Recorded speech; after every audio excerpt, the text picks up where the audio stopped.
I asked my subscribers what is the greatest tennis moment that they have witnessed in their lives, and I want to rank those moments tier list style. I hope everyone knows how tier lists work. Basically, S tier is the best tier and F tier is the worst, so let's not waste any more time and let's start ranking these submissions. Everyone knows that nobody creates legendary moments in a way like the big three do it. I could make a top 10 of the greatest tennis moments of all time using only them, and understandably nobody would even bat an eye. Don't worry, that's not what I'm going to do in this video, but the first submission that I saw was the legendary 2019 Wimbledon title win of Novak Djokovic. I mean, there is not much to say about this final that hasn't been said. It was historic, it was unbelievable, it was ingrained in everyone's mind for the time being. Everyone, and I mean everyone who follows tennis remembers it. Those crazy match point saves by Novak on Roger serve will be remembered for decades if not centuries. Two kings of the grass courts showed what tennis is all about. The fighting spirit showcased by Djokovic was unbelievable, and even though I'm not a huge fan of Nole, I cannot and will not act like this moment does not belong in the S tier. But now, moving on from one national pride to another, I got a surprising submission, which is João Sousa winning the first ever title by a Portuguese player at the Kuala Lumpur Open in 2013. And listen, as someone who is from a country where there isn't an abundance of great results in tennis, I understand the submission, I fully empathize with you, but here I am ranking these moments on a global scale. And with all due respect, this moment pales in comparison to others. At the end of the day, it was just a 250 tournament against a pretty average opponent in the final, so I think it would be only fair to put this moment in a D tier. And in this instance, D stands for that's pretty cool for Portuguese, but nobody other than them cares about it, unfortunately. But I understand your pain, brother. Next up is Goran Ivanisevic's 2001 Wimbledon run, and the person who mentioned this moment as the greatest that he has ever seen described it like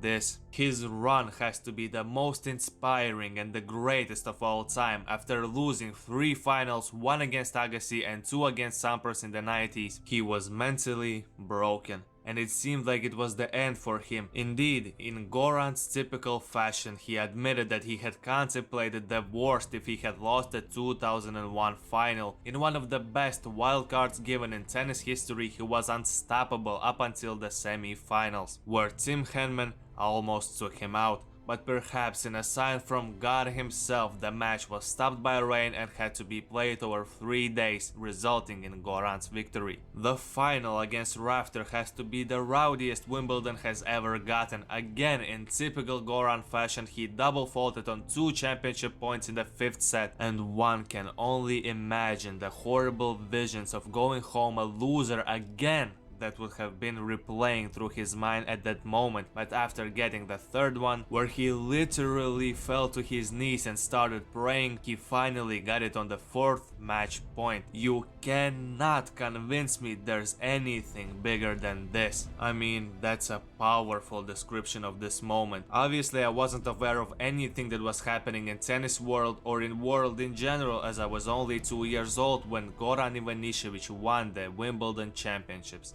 So after reading this and understanding the emotional side of this win, all I want to say is this. We don't care. Let me tell you. We don't care. Jerry. Okay, that might sound a bit harsh, but I truly do not feel anything when this moment gets mentioned. Maybe that's a generational thing, maybe I just don't appreciate great things, but in my opinion this is a solid C. Almost B tier moment. I just don't think it's as monumental as some people from the older generation present it as. So now let's move on to this generation's inspirational story, which is women's US Open final in 2021. I mean, there haven't been many more unlikely finals in Grand Slam history than this. Leylah Fernandez prior to this final played in only 6 majors in total and never made it past the 3rd round, so nobody was expecting anything major from her. ever. But unbelievably, she was able to knock out 3 players that were seeded in the top 5 on her road to the final. Everyone knows that Emma Raducanu's story was even crazier. Emma, in her only second majors appearance, was able to reach the final from the qualifying stages without dropping a set. I mean, that's just unheard of, and the final didn't disappoint. They played a truly great match, people were invested, and the ladies didn't look out of place on such a huge stage. And that's why I like this inspirational story a lot more. 2 nobodies at that point in time played in a Grand Slam final and became household names out of nowhere. Obviously, results that followed after the sudden stardom for Emma Raducanu have been pretty underwhelming, but again, we don't care. Let me tell you, We don't care. Jerry. because I am judging these moments in isolation, so I think this is an undoubtable A-tier moment that we got to witness in 2021. And I have no doubt in my mind that it's the greatest accomplishment in tennis history. I don't care about any other Golden Slam, I don't care about any other calendar slam, I don't care about anything else. If any accomplishment or moment comes to your mind and you think,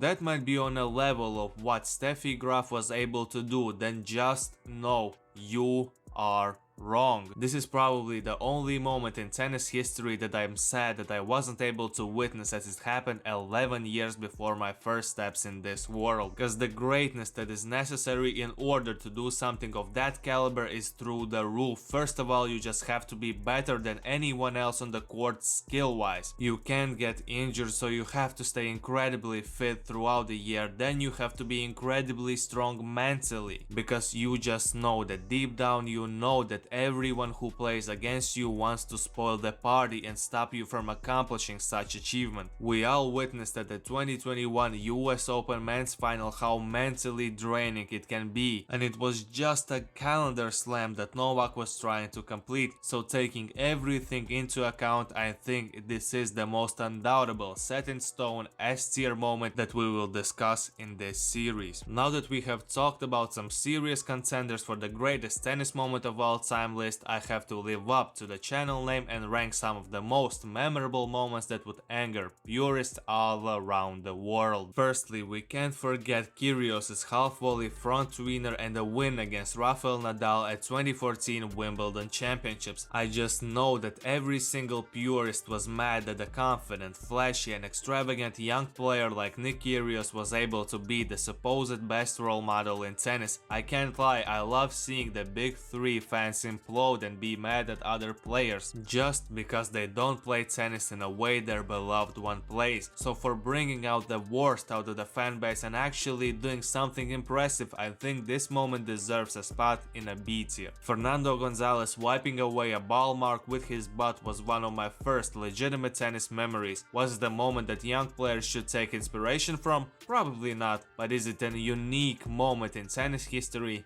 Yes. So because of that, Fernando Gonzalez deserves a spot in the A tier. One of the most memorable outbursts in recent history was Nick Kyrgios's bottle slip incident. I mean, it was just a little incident, but there is a reason why people reference it to this day. And it's because it was so ridiculous that even Nick probably thought it was funny. But I have to be fair and admit that I'm not a huge enjoyer of this outburst, so its place is in a C tier. And lastly, I have to mention the most memorable outburst in tennis history, which is McEnroe's. cannot be serious! I mean, there is not much to discuss for its sheer longevity, for the fact that it's so quotable and relatable to everyone. There is no doubt that it should be in the S tier. I will definitely make this into a series, so comment down below your submissions for the greatest moment in tennis history. Like the video, subscribe to the channel, because all of that stuff is truly appreciated. And remember one thing, my tier list shouldn't influence your enjoyment of a particular moment. If it is an S tier moment in your heart, then nothing else matters. So before you try to change my mind on something, I suggest you take a deep breath and take it easy, my friend.